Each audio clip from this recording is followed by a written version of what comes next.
Hi, thank you for taking the time to listen to this presentation. Year 9 Parents and Option Evening will be on Thursday the 30th of January, 3:30 till 5:30. So what's on offer for your child during their Key Stage 4 studies at Carlton Bolling? In Year 9, your child will get to select some of the subjects that they would like to study during Year 10 and Year 11.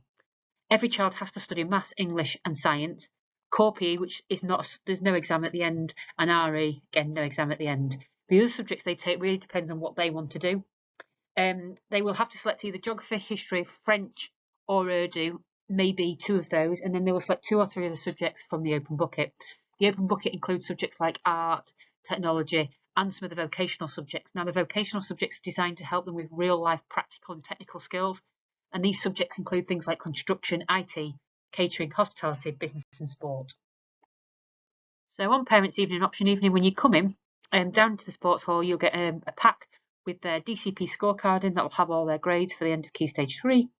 It'll also have their attendance and behaviour information, and it will also have what they've done for Edge. In there will also be their option form, and behind there will be a booklet with all the different option information for each different subject. If you get this option form, in the first box where there's 4 subjects, which is geography, history, Urdu or French, you have to pick one of those subjects. So it asks you to put a tick in the subject you want to do. For example, if I want to do geography, I would put a tick in the geography box. You then have to pick a reserve in case we can't guarantee you that subject. So for example, I would have history as a reserve and I would put an R next to history. It then asked me to pick 3 subjects from below, put in 3 ticks. So I would put a tick behind 3 subjects and then an R against a 4th subject. So that 4th subject would be a reserve if I didn't get my first 3. This form has to come back on the 7th of February to their tutor.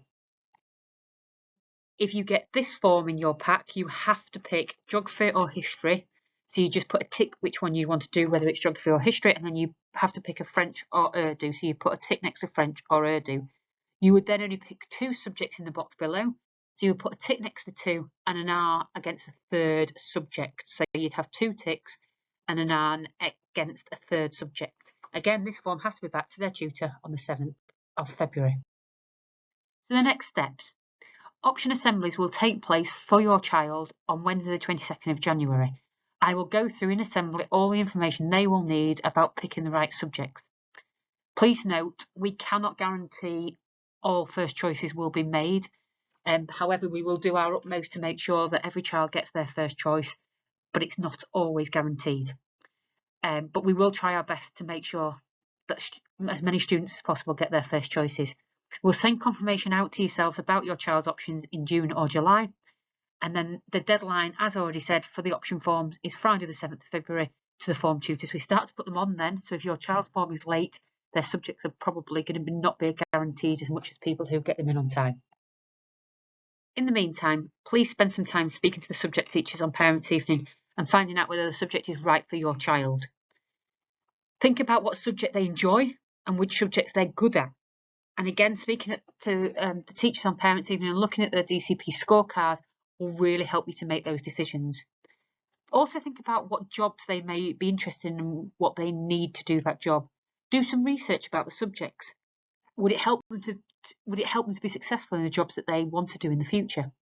If they want to go to university, think about which course they want to do and do they need a specific GCSE or A level to be able to do that course at university.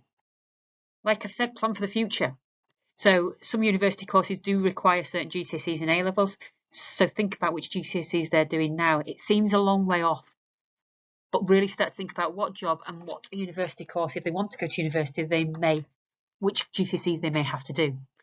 If you want to do a particular trade or profession, are they required to do a certain GCSE then, or does a certain GCSE look better if they've done that at GCSE? So while their working life seems a long way away, giving some thought to their career ideas now really could make a difference in their future. So please chat to your child about what their future aspirations are. So please come and speak to us.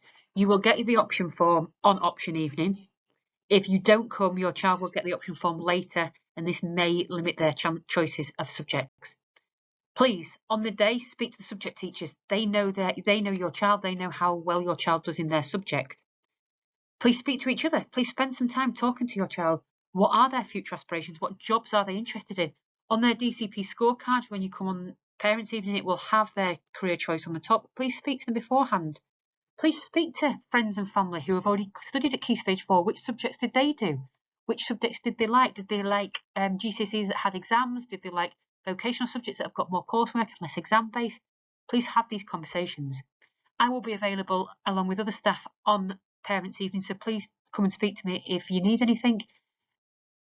Again, thank you so much for listening to this presentation. Take care. Thank you very much.